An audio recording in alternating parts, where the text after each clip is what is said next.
evening to another present here. I'm Ramya Devi, working as Assistant Professor in SNS College of Engineering. Today I'm going to share a small article regarding MVC, which is Model View Controller in JSP. So model is an data or state and business logic. So the model has a multiple views can be defined for a single model. And next is the view. It renders the data of the model and also it notifies the controller about the changes. And the last one is the controller, which actually process all the requests and interactions with the view. So there are many possible ways for organizing the components and support files for an application. One approach called the model view controller. A web application following the MVC organizational paradigm will have a single controller that receives all the incoming HTTP requests.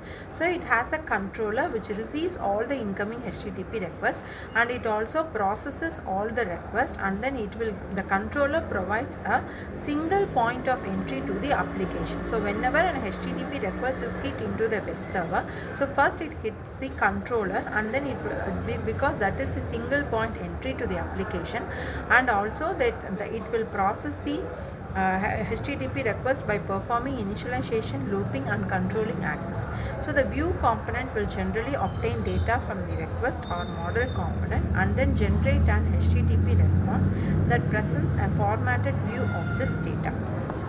So this is basically an basics between your model view controller. So here model acts as a state or data and a business logic. So model has multiple views can be defined for a single model, and also the view. So view renders the data of the model and also notifies the controller about the changes, and controller processes the interactions with the view. So this is the MVC basics. So here so whenever we are trying to hit an web server, so first our incoming HTTP request will go to the web server and it will first hit your single controller when your web application following the MVC organizational paradigm, and then it will initialize and loop and control access, and then after that it will process the access and generate the HTTP response that presents a formatted view of this data. And also we use the servlet request dispatching. So the selected JSP document then produce an HTTP response based on information in the forward HTTP request. So Java servlet forwards your HTTP request by calling the forward method on a jax.servlet.request dispatcher object obtained from the application container. So request dispatcher. So the dispatcher is the object of the request dispatcher class, and then it has the servlet context dot get dispatcher and also has the content relative URL for that.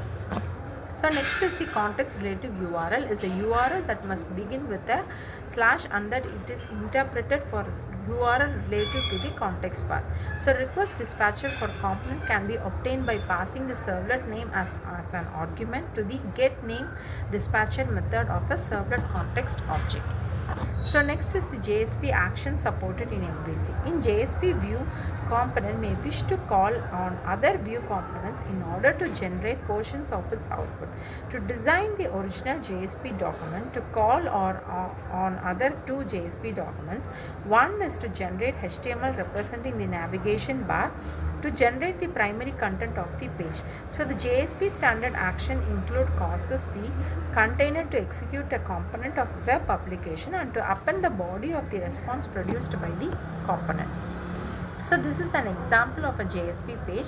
So if navigation.jsp and main content.jsp are URLs for component generating a navigation bar and primary page content, HTML generate an HTML table containing both of these elements.